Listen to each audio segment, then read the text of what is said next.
여러분 안녕하세요. 찾아가는 새벽기도 시카고 예수사랑교회 조선영 목사입니다. 오늘도 변함없는 주님의 은혜와 평강이 저와 여러분의 삶에 종일 풍성하기를 기도합니다. 오늘 말씀은 시편 1편 1절에서 6절까지 말씀입니다. 제가 읽어드리지요.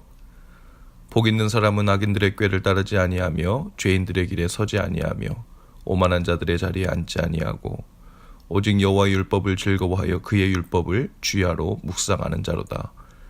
그는 시냇가에 심은 나무가 철을 따라 열매를 맺으며 그 잎사귀가 마르지 아니함 같으니 그가 하는 모든 일이 다 형통하리로다. 악인들은 그렇지 아니하며 오직 바람에 나는 겨와 같도다. 그러므로 악인들은 심판을 견디지 못하며 죄인들이 의인들의 모임에 들지 못하리로다. 무릇 의인들의 길은 여호와께서 인정하시나 악인들의 길은 망하리로다. 아멘. 성경에 복에 관한 많은 기록들이 있죠. 하나님께서 천지창조의 정점으로 사람을 창조하시고 사람에게 복을 주셨습니다. 믿음의 조상 아브라함은 복의 근원으로 살 것을 명령받았고, 예수님은 산상수훈에서 성경의 핵심적인 메시지를 담고 있는 8가지 복에 관해서 말씀하고 계십니다. 이렇게 복은 성경에서 아주 중요한 주제이죠. 문제는 많은 그리스도인들이 사용하는 복에 대한 정의와 이해가 성경이 말하고 있는 복과 차이가 있다는 거죠. 많은 그리스도인들이 원하는 복의 내용은 사실상 국어사전의 정의에 가까울 때가 있습니다. 국어사전에 나오는 복의 사전적 의미는 삶에서 누리는 좋고 만족할 만한 행운 또는 거기서 얻는 행복이라고 되어 있어요. 거기서 행복을 찾고 즐거움과 의미를 찾으려 한다는 것이지요. 사실 멋있게 표현해서 풍족한 삶이지 조금 더 노골적으로 표현하면 대박, 출세, 합격, 만사형통, 부자되기 이러한 말이죠. 그러한 일들이 많이 일어날수록 인생이 더 행복해지고 삶이 풍성해질 것이라는 이해와 기대가 전제로 깔린 것입니다. 그런 의미에서 많은 그리스도인들은 성경이 말하는 복의 본질에 대해서 큰 오해를 하고 있는 것이죠. 성경이 말하는 복은 예수 그리스도이십니다. 복 중의 복은 하나님을 얻고 그 하나님 안에서 사는 일이죠. 그 안에서 사람의 존재 이유와 가치 그리고 행복을 찾아 누리는 것입니다.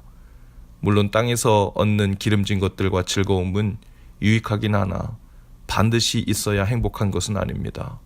많이 소유할수록 비례해서 더 행복해지는 것은 아니죠. 산상수훈에서 예수님께서 말씀하신 8가지 복은 주님이 말씀하신 복 있는 사람이란 어떤 사람인지를 분명히 말해줍니다. 출세한 사람, 권력자, 대학 나온 사람, 부자가 아니라 심령이 가난한 자, 애통한 자, 온유한 자, 의에 줄이고 목마른 자, 긍휼히 여기는 자, 마음이 청결한 자, 의를 위하여 박해를 받는 자가 복 있는 사람이라는 거예요. 이유는 간단합니다.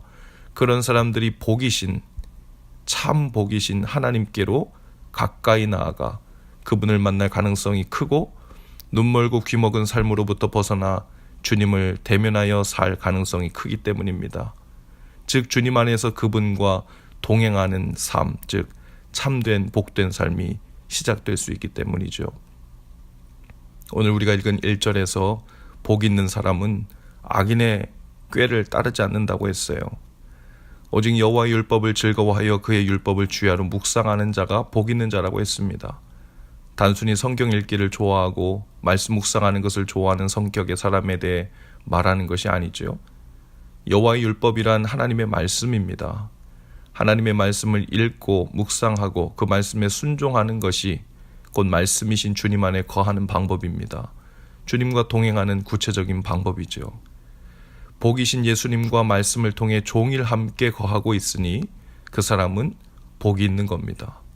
그렇게 땅의 복을 더 많이 받아 행복해지려고 하지 않고 주님 안에 더욱 온전히 거하여 행복해지려고 길을 정한 사람은 마치 시냇가에 심기운 나무처럼 철을 따라 열매 맺는 삶을 산다는 것이죠. 형통한 사람은 항상 열매를 맺는 것은 아닙니다.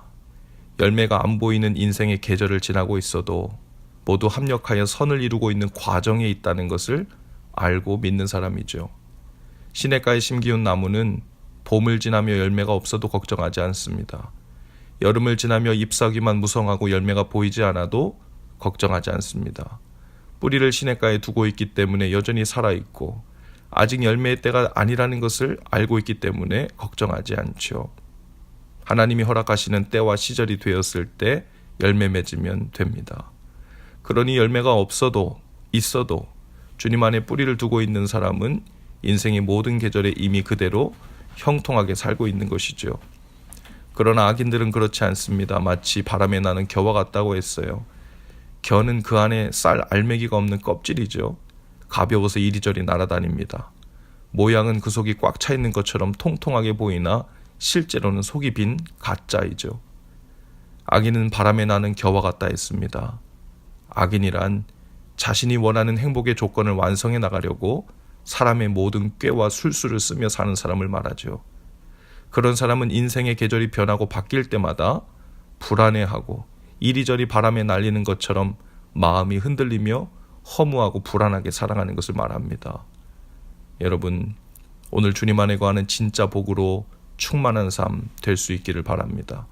생명의 시냇가에 뿌리 내리고 인생의 모든 여러 시절을 사는 동안 불안하거나 근심하지 않고 그분의 때를 기다리며 또 그 모든 시절을 주신 이유를 감사함으로 믿고 살아내시는 참 복이 있기를 바랍니다. 참으로 복 있는 자가 되어 오늘 허락된 인생의 계절이 어떤 계절이든 주님 안에 거하여 감사함으로 형통한 날 되실 수 있기를 주님의 이름으로 축복합니다. 기도합시다. 주님, 오늘 복 중에 복이신 주님 안에 밤낮으로 거하는 날 되게 하옵소서. 세상의 꾀를 쫓아 조급한 마음으로 이리저리 날리는 삶이 되지 않게 하시고 복이신 주님 안에 뿌리를 내리고 인생의 모든 계절을 있는 그대로 누리는 형통한 은혜를 주옵소서. 예수님 이름으로 기도합니다. 아멘. 여러분, 오늘도 예수 사랑으로 화이팅입니다. 내일 아침에 다시 찾아뵙지요.